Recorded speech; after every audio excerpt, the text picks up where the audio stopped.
So ito guys, sinekto ng ng sikat na service center. So nakamenda nila ng palit lower arm, palit ng tawag doon, rack and pinion daw.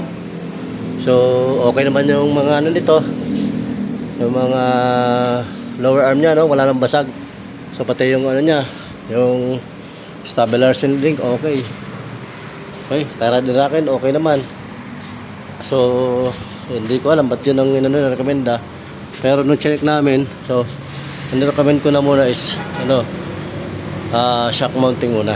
Okay, so 5 point din naman yung nila, replace lahat. Pero ba't mo kailangan palitan kung wala namang basag na bushing? Okay, walang play yung gulong, di ba? So yun,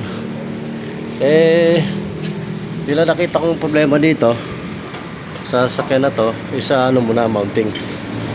Okay, kaya bago kayo magpagawa ng mga sakyan, pwede kayo mag-second opinion sa ibang shop para di kayo, alam mo na, siyempre pera yan, mahal yung mga yan. So okay naman itong mga nito, walang play. So Toyota Vios to guys, Toyota Vios. So dito sa amin, pwede kayo, pag nagpagawa kayo, pwede kayong manood. So at least alam nyo kung ano yung nangyayari sa sakyan nyo. Okay guys.